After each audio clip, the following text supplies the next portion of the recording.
welcome back to Coteries of New York. Last time was really depressing, so I don't want to think about it. This time to rest again. Like clockwork every time. A piece of paper is sticking out of you mailbox. Shouldn't mailbox be one word? It's a printout from a computer, a note, and a screenshot from Google Maps. It reads, "Meet me at the indicated spot tomorrow at 10 p.m. I'll pick you up and we'll take it from there." No signature. The place marked on the map is the lookout point near Pier 1, just next to the Brooklyn Bridge. You check the phone that Mia passed on to you. No new messages, no missed calls. It's all a bit fishy. But there's only one way to find out who addressed this to you. Looks like tomorrow evening has been planned out for you. And I guess this evening was planned out for us too.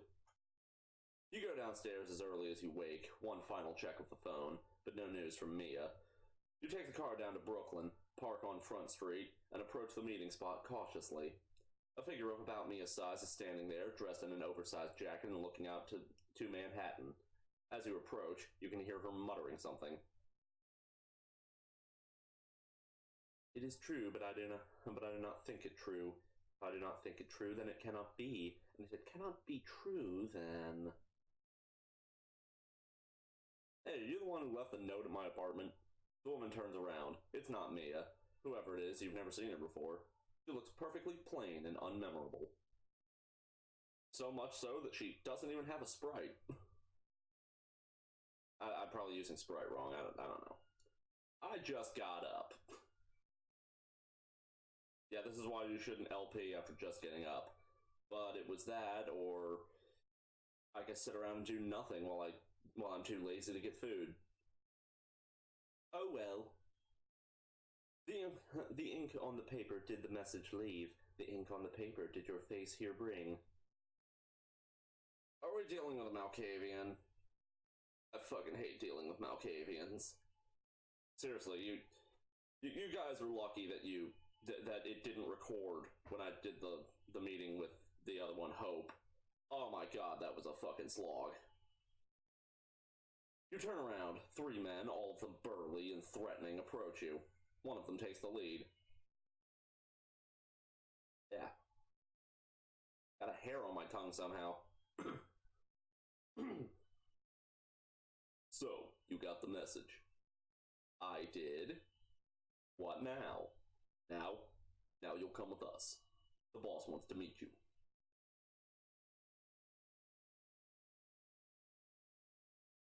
"Callahan? That's Boss Callahan to you, fuckface. I suggest you get a move on. We've got places to be." The voice of the woman keeps creeping into your consciousness, the litany of gibberish ever present throughout this entire conversation. The man cracks his knuckles. "Or we can do it the hard way." Coming here was a mistake. It's time to blow this joint. I wonder how much blood we have left. Can't be much. Your muscles tense in preparation for a sprint that'll take you away from this place and back inside your car. A shriek fills your head. It's the woman. She's ridiculing you, provoking you to stay and fight, to show them you're not to be ordered around. They try to overcome you, but you fight back. You break one guy's nose, dislocate another's kneecap. Yeah, who's big and scary now, you fuckers? A stake slams into your chest. The man who talked to you appears before your face, smiling a crooked smile. "Do I always have to do everything by myself here? Load him on the boat, you useless cocksuckers." You are barely conscious. It's impossible to tell where they're taking you or how long it takes. Okay, yeah, that is one thing that I've had a problem with so far with this game. The railroading. A sucking sound and the clear sensation of having a cavity in your chest that wasn't there before. A deep voice breaking through the oblivion you're returning from. "Vincent, my boy, you truly are a nuisance sometimes, but you get the job done. That's why I respect you." "Thank you, boss." Sight comes back to you. The owner of the deep voice is a curious sight, dressed in what can only be described as Victorian clothing, with a monocle and graying red hair. Is this Callahan? I see no red in that hair. "There we go, coming to, are you? We heard you're a spirited one, eh? Vincent, is this fledgling spirited, would you say?" Yeah, boss, sure. Spirited. I believe you already know who I am. You're Boss Callahan. Right you are, and I'm guessing you know my role in this city. I represent the Anarch movement, while you... I'm not quite sure what you represent. I have invited you here to find out. Now, let me make myself perfectly clear. I am disappointed in you, truly disappointed. But I arranged this meeting to allow you to make amends. First, though, I have to make sure you understand what your infraction was. So, do you know why you're here? Is it because I wanted to meet with Torque? Ah, yes, you're not stupid. That's a nice change of pace. Actually, yes, I am stupid. It's in my name. Or, it should be. I ran out of letters. Torque is the reason you're here. Or that little angry strumpet of his, I'm told, yes?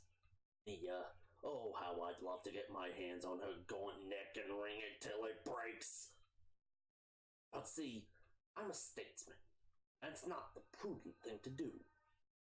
No, indeed, the prudent thing to do is tolerate both her and that blasted ebony skin mentor of hers. Look at what the world has become these nights. Here I am, lambasting a black and a woman in front of a wealth of Asian descent. My papa, rest his soul, would not believe it. The fuck? I think I'm not allowed to do that one. I don't think I've seen one of those since the tutorial, and I can't remember what it's for. Finish with your rant?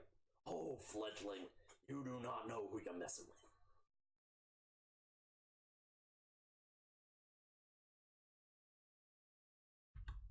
I hope I hit the right key to mute the mic before letting that cough out. Oh, this voice is hurting even worse than D'Angelo's. He looks at you with rage in his eyes, and you feel insignificant and vulnerable. An irrational fear takes over you. You cannot speak up against this man again. You just can't. He's too terrifying.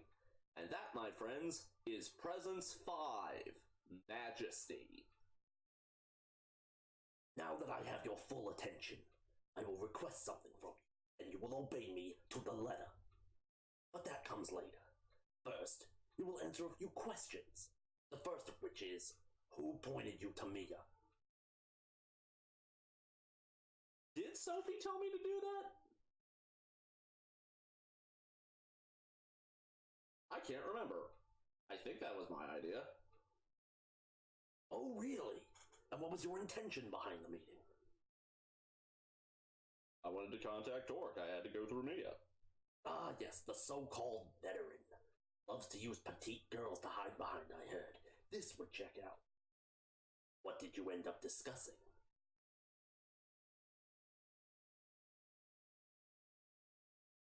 Again, this is all a blur to me.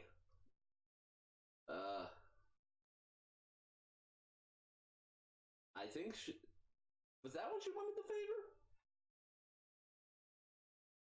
She wanted me to do her a favor, to grill a guy named Bruce about his master's name.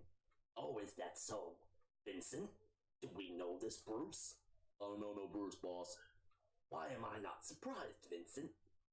I'll investigate this myself later. See, that wasn't hard now, was it? Of course, I can't be sure how much of what you told me was true, how much of it is worth about as much as yesternight's horse shit. But I'll find out. I always do. When I do, we'll have another one of these nice talks, and maybe, just maybe, you'll avoid this upcoming unpleasant episode next time. He gives Vince a sign, and the burly man starts hitting you all over. You feel teeth, ribs, and fingers break. Your foot is mangled under Vince's boot. Your shoulder dislocated, nose wrecked. That's enough, Vincent. Leave him be. He snaps his fingers in front of your face a few times, checks if you can focus on his face. You can, but barely. I am a man of principles. Another night, I would perhaps put you in a casket and dip it in concrete, then dump it in the Hudson. A favorite of mine during the Roaring '20s.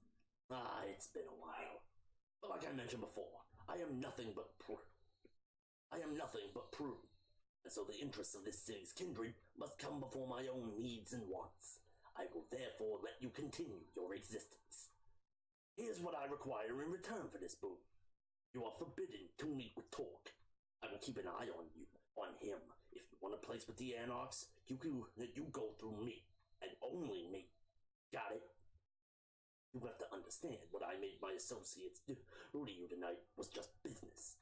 We can still work out a mutually beneficial relationship. In fact, it's either that or your final death. Time to go, Vincent. Take the boat back. Leave the fledgling here. I think they have a lot to think about. Good thing, boss. Pleasure meeting your acquaintance. Callahan walks away, and so does Vince and his band of thugs. You lie on the ground for a while longer, feeling the blood slowly putting your body back together, your hunger growing. You can hear the beast calling for sustenance, for safety, for revenge. A distant, but pronounced third right now. It's not until you mend yourself enough to appear as a victim of a mugging, hugging more so than an impossibly mangled walking cadaver, that you hail a taxi passing by and head back to your haven. The whole way there, you are tempted by the beast, your driver, a 30-something with a strong Slavic accent and an unpronounceable name on his ID, keeps asking if he should drive you to the hospital.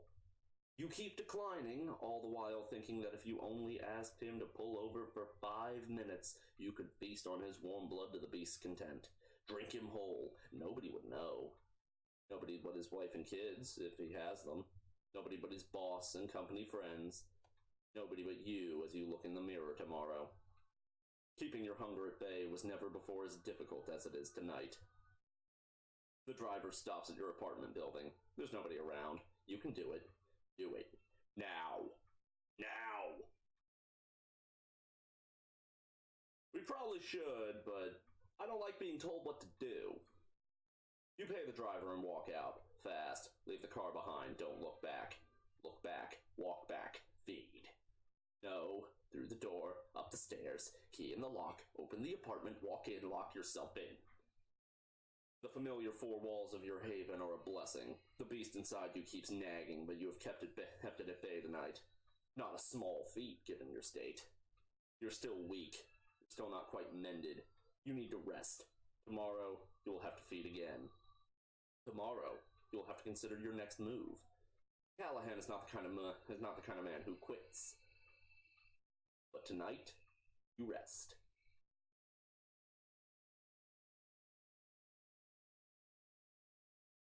Waking up tonight feels different for 2 reasons. For one, you are pleasantly surprised that your body mended reasonably well while you were resting. It comes with a caveat, though. The hunger you feel is pronounced, the beast like a black dog on the edge of your vision, following you. But the thing that is really remarkable is waking up to the tune of an old cell phone ringtone. An unknown number is calling the phone you got from Mia. You pick up. Got that old thing charged after all, huh? You alright? No, actually, I feel like shit. Look, that's too bad, but I don't really care. I was just being polite. I'm calling with good news. Torque agreed to meeting you. There's a pub in the Bronx, Solids and Stripes. Be there tonight. 2 things. No drinking on the premises, so if you want to grab a snack, do it before setting foot in the borough. And the meeting is exclusively no powers. We're rubbing shoulders with commoners the whole evening, and also we don't trust you. So keep it casual or you'll blow it. Anything you'd like to add? We should expect company. I met Callahan yesterday. He kicked my ass and forbid me from meeting Torque.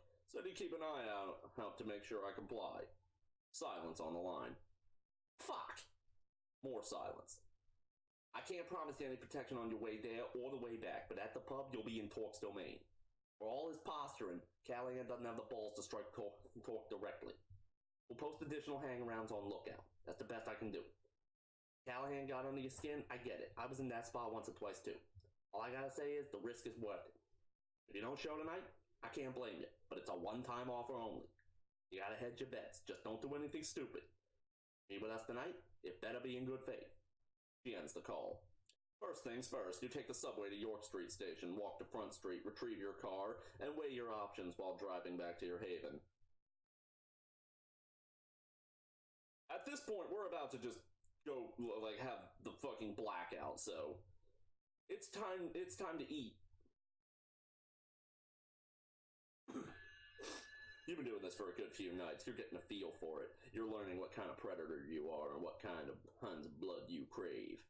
You're so caught up in yesterday's problems and in this cloak and dagger debacle, you're a part of it now. The hunt feels almost automatic and casual tonight. A fragment of you surrenders control. Just minutes after you find your victim, I think there might be supposed to. No. Just minutes after you find your victim, coax them and drink from them, you find you've forgotten their face and what they were dressed like. It only hits you once you look yourself in the eye in your car's rearview mirror. This was wrong. You can't let this become the norm. You hurt somebody, a human being. You're a monster. You need to stay mindful of this. You're a monster, but unless you let yourself off the hook, you can hold on to your humanity and not let yourself slide down this spiral. It may seem kind of stupid that it keeps badgering about that. No, it's very important in Vampire the Masquerade that you hold on to your humanity. I think hitting humanity 0 is what is called wassail. I don't know, I can't pronounce it. It's something Eastern European. Might be German. I don't know. Point is, whatever it is you basically go into permanent frenzy. Like, you are completely mindless and savage beyond the point of recovery. It's bad. Instead of clearing your mind, you clouded it further, and you're still no closer to a decision. I also don't look like I fed. That's concerning.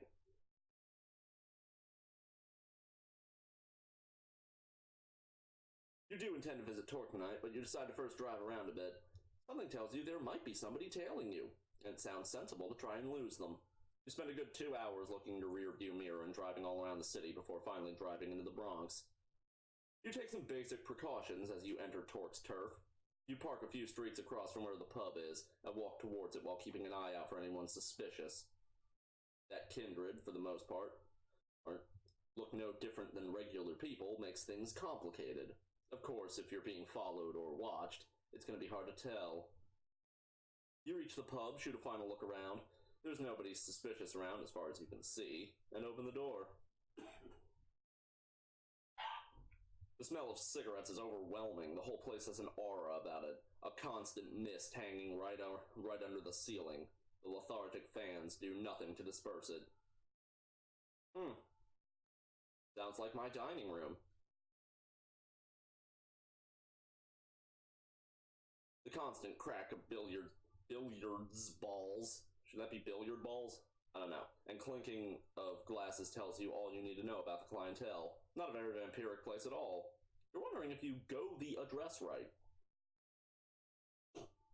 You apparently did. Mia's here. She motions you over to one of the few tables around. Took your sweet time to get here. What, got cold feet? Never mind, anyone follow you? Who knows, maybe. I had a look around and seemed clear enough. Not the best person to judge that, then. My lookout let me know you were coming a few minutes ago. Before I introduce you, there's some outstanding business to discuss. I appreciate the help with getting that name out of Bruce. It's gonna be a tough nut to crack, his master. One of the lawmen. Hines were they'd sooner align with us than the Cam. Anyway, this isn't the night for a history lesson. Fork's been waiting for you. He's impressed by your work so far. Here's your chance to shine. Don't blow it. You walk towards one of the tables. A guy in a coat and a hat leans over to take a shot. The table is clean of his balls. I know what it means. Doesn't stop it from sounding funny. And yes, I am 6. Thank you for asking. He's way ahead of the opponent, but the 8 ball is in a tricky position. Hey, there. Be with you in just a moment. The hit is fast, precise, and sends a black ball exactly where the player wanted it. His opponent lets out a frustrated sigh. That's that. I believe that's $150 American, Joey. I can't do an Australian accent, and I'm not going to try. Paying up now, or you want to up the stakes again? The disgruntled man accepts his defeat and pays up. then declares he's going to grab another beer. To the victor go the spoils. Thank you kindly. He turns his full attention to you. The man's good-looking, if somewhat gaunt and intense. His eyes especially seem to pierce right through to your core, but not in an unpleasant way. Name's Torque. I believe you're Lawful Stoop. Sophie Langley's new plaything. Is that right? You anarchs too? How does everybody always know that? Word travels fast when you care to listen. Listen, fledgling. We wouldn't be talking tonight if I hadn't learned that a long time ago. Forgive me for being real with you right off the bat, but I'd like to know who it is I'm dealing with. So here's something that I've been scratching my head about. You're with Langley, and Langley's Cam through and through. Oh, what it is you've come to accomplish here tonight? I'm fucking up all over with trying to read this guy's dialogue. Sophie Langley wants to meet with you. Don't ask why, she didn't tell me. She just said it has something to do with gathering allies against Boss Callahan. I'm here to arrange that meeting. The fuck? I knew nothing about this, T. They lied to me. Mia's furious. She's looking at the pool cue and at you as if she was figuring out the best combination for the two. It's fine. I appreciate the honesty, even if you weren't straight with my second in command. That I don't appreciate. Well, ain't that an interesting proposition? You can't be seriously thinking about meeting with Langley. She's hardline Cam. It's a trap. It must be. It just might. He looks at you, pierces you with unnaturally keen eyes. With his on the... He's about to say something when the door opens in the back of the room. Hey, Torque, you got a guest. They're in the back. I'm pretty sure I'm reusing voices at this point. Mia, won't you be a dear and keep our new friend company? I'll see what the commotion is. Sure thing. Torque tips his hat to you and walks to the back, joining the man who called for him. Mia glowers at you, this time weighing one of the pool balls in her hand. Looks like she's in half a mind to chuck it at your face. Gotta be quite happy with yourself bluffing your way in here. Might start as a task from Sophie, but I'm glad I can meet you and Torque. Don't hold it against me. No, I'm totally gonna hold it against you, and for a while. You made me look like a chump in front of Torque. Yeah, I was beginning to think you might make a good addition to our little family. A whole lot of trust you'll have to regain before that happens now. Torque appears from a door in the back and calls across the room. Yo, Mia, can I grab you for a sec? LawfulStupid, get over here too. You go to the back room. It's basically a storage area with a single wooden desk. It's pretty cramped, especially considering there's 5 people in there with you. Torque is ushering you in and closes the door behind you and Mia. 2 burly dudes are holding somebody down. A familiar voice reaches your ear. Motherfuckers, you're gonna pay for this! You hear me? The boss is gonna fuck you up so bad you have no idea! Have you had the doubtful pleasure of meeting Mr. Ciretti? I don't know. I'm assuming Italian. Before, LawfulStupid? I have a score to settle with this fucker. You are fucked! You're so fucked you don't even know it! You stupid piece of shit! I should have ended you yesterday! The boss told you to stay away! You should have listened! That's a story and a half, ain't it, Vince? Ain't it? Vince, calm down and tell me how many of your guys are still out there on my turf, Go fuck yourself! You're done! The boss will know this stupid piece of shit fledgling came here! He knows that with Langley! You know what that means, Torque! No, I don't. What does it mean, Vince? Now the boss can wipe you out. He'll just say you're sucking Langley's tits and all those buddies of yours. Gone. You're done, Torque. Hell now. If that's the case, I guess ridding New York City of your toady ass won't make things any worse, will it? Actually, here's an idea. Vince mentioned he beat you up yesterday. Did I hear that right, LawfulStupid?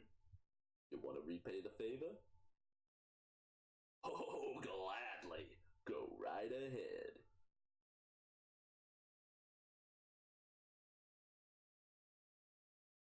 Yeah, I'm not allowed to do it.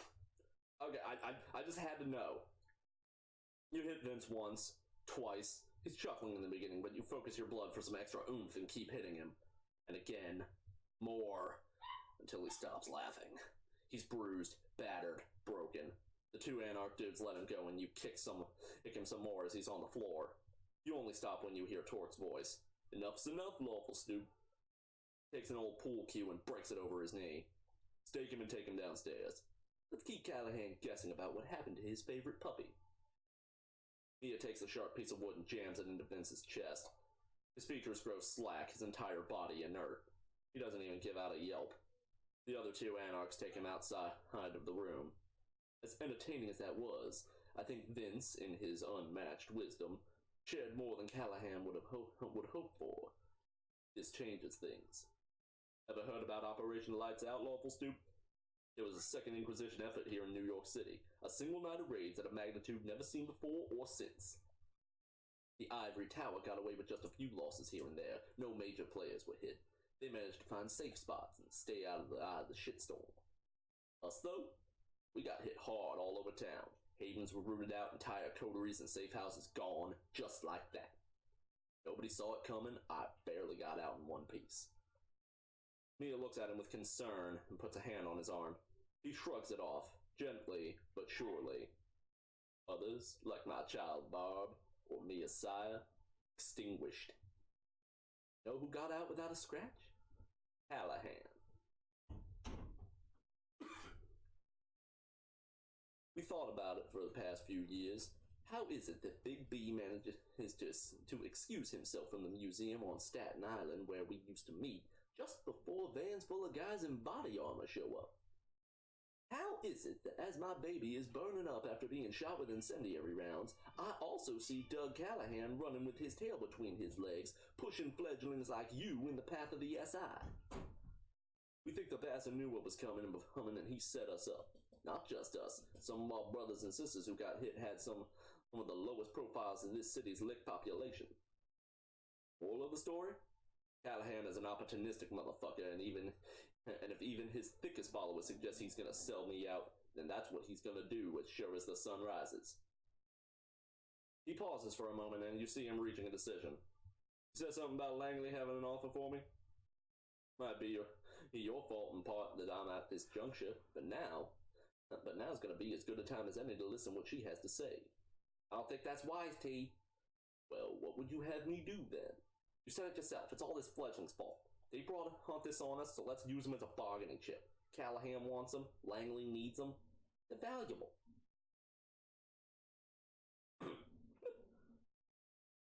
No, you're wrong. I'm just a pawn. That's why Sophie sent me here. Plausible deniability and all that. I'm expendable. The realization that you just summarized the entirety of the last 2 weeks or so hits you hard. But if there's a moment for being honest with yourself, it's now. Fuck! The man puts his hand on Mia's shoulder. She calms down a bit. We're afraid, LawfulStupid. But then what else is new? It's a paradox being who we are. The hunters one night, the hunted another. Masters of the night, slaves to dawn. A duality to everything. Mia, I understand your concern, but I need you to trust me like you did before. This is my call and my responsibility. You can give me shit about it later, like I'm sure you will. Count on it. He smiles, then takes on a no bullshit look and points at you. 3 conditions. First, you come pick me up personally and bring me to the meeting spot. Anything goes sideways, it's your ass. Second, Mia's coming with me, no 2 ways about it. 8 eyeballs in the meeting, the 2 of you, the 2 of us, nobody else. And third, the meeting is public, downtown, some spot frequented by mortals. We see you take us anywhere fishy, we check out and fuck you up as a message to Langley. I count on it not coming to that, though. You seem likable enough. Cam hasn't gotten its talons in you yet. Keep it up, and maybe you'll come to the same conclusion we did in your own time. Sorry about the pause there. A cat moved, and the dogs freaked the fuck out.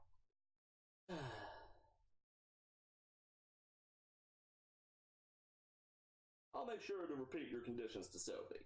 You do that. That's beyond your way. Ask for me here when you need me. Bartender knows how to reach me. Just ask him to put the owner on the line. Mia walks you to the front door and accompanies you to your car. Listen, about what I said before. Yeah, what about it? I panicked, that's all it was. It was unfair what I'd said. If anything, it's my fault. I'm angry with myself and that makes me angry with you. I forget it. See ya.